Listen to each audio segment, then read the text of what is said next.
Cándido acostumbraba a llegar a su casa bastante tarde. Su esposa le dejaba la comida en la cocina para que se la calentara. La casa de Cándido era esas casas típicas en donde las construcciones están en el ala izquierda y en el ala derecha están dispuestas macetas, plantas. Es decir, las construcciones de un lado y del otro lado patio con una especie de jardín. Al principio estaban las habitaciones, living, comedor, baño y finalmente la cocina. Cuento esto porque cuando Cándido, al venir tarde, iba directamente a la cocina para no molestar, pasaba obligatoriamente por delante de las habitaciones, pudiendo ser visto desde el interior. Esa noche, antes de que Cándido llegue a la cocina, sale su esposa y le pregunta: ¿con quién has venido? Solo, le responde Cándido. Es como que su esposa no le creía y buscaba por todos lados a alguien. Entonces el maestro le pregunta: ¿por qué? ¿A quién has visto? Y la esposa le responde: una mujer te seguía muy de cerca. Era una mujer joven. Cándido y la esposa estaban solos en la cocina. Y de repente los envuelve una suave y delicada fragancia. Y este fue el primer regalo de Ela para con ellos. Cada vez que Ela aparecía, se sentía esta fragancia suave y delicada, mezcla de jazmín y rosa. Este episodio es bastante importante para nosotros que analizamos las enseñanzas del maestro, porque cualquier persona que no lo haya conocido y que escuche por primera vez estas enseñanzas, quizás podría pensar que como consecuencia de los momentos traumáticos, de la muerte del familiar y el cáncer con el cual estaba luchando, podrían haberlo sumido en una especie de crisis nerviosa, crisis depresiva y en una especie de delirio místico. Podría haber inventado todo esto. Pero fíjense este detalle, que la primera persona que ve a Ela, la guía espiritual del maestro, es la esposa.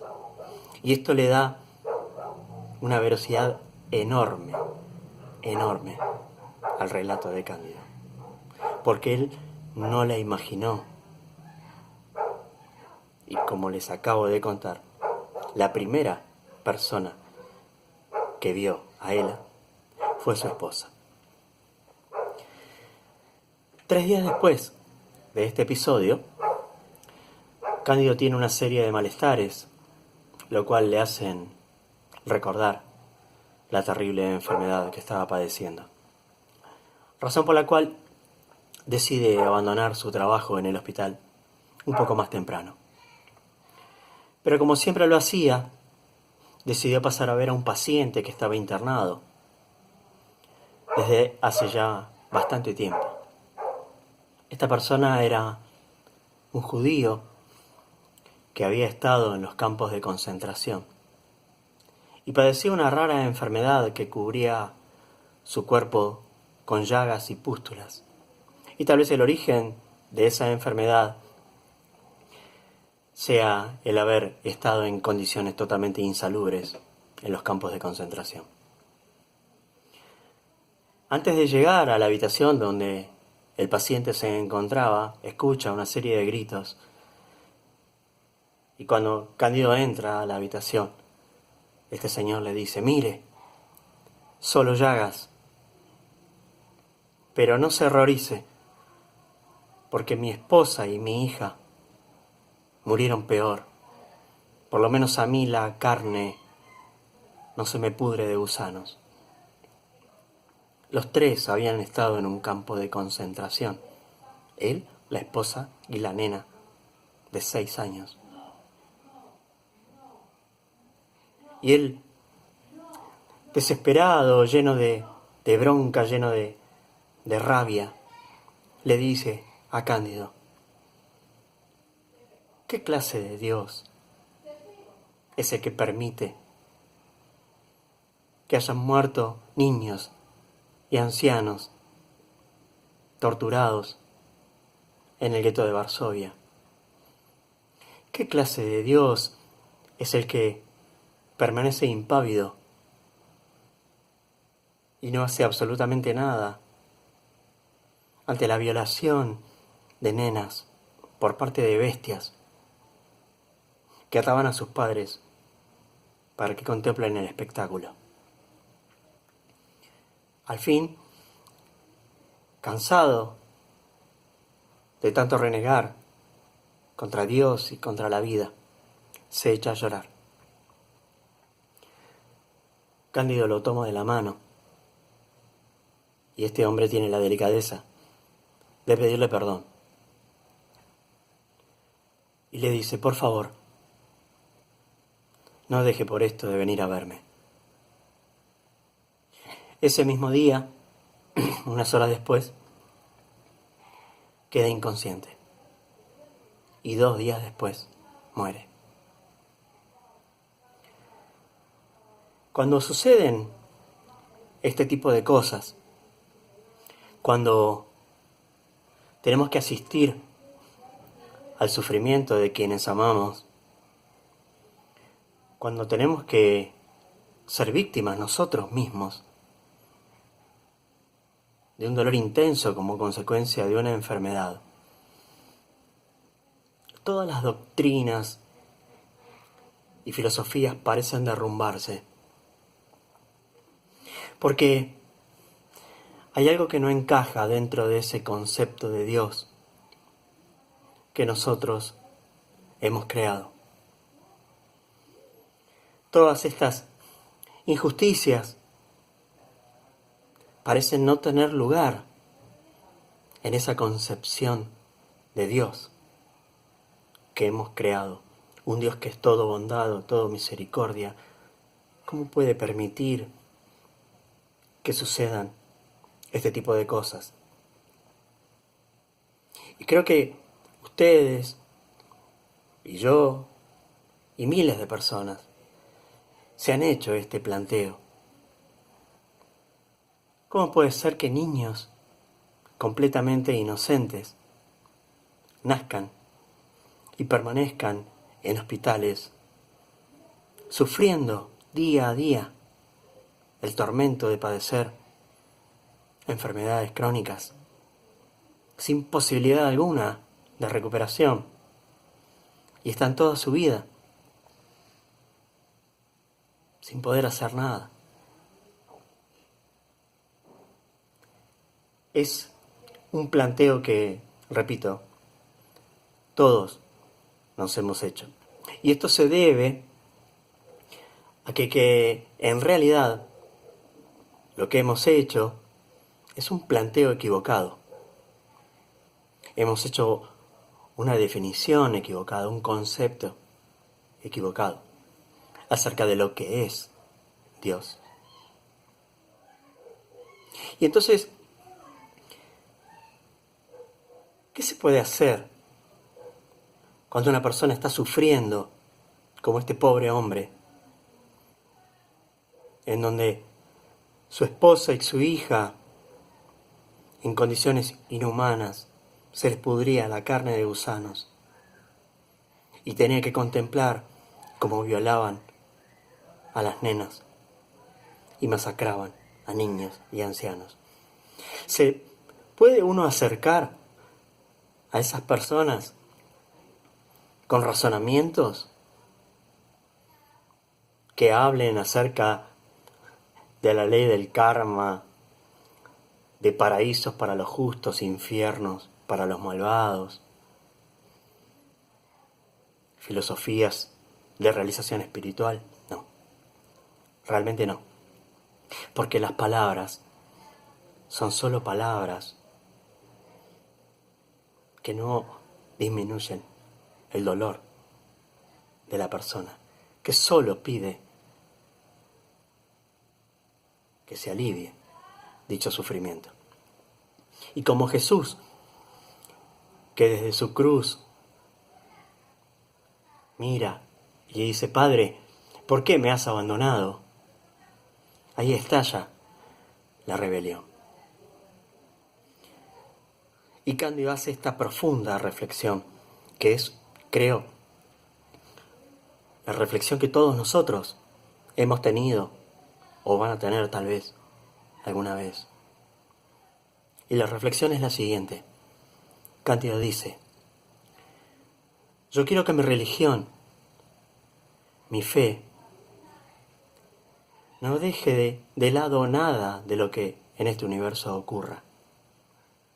Que el drama de un insecto que muere en la trampa mortal de otro, que la muerte de un hombre por parte de otro hombre, se ubique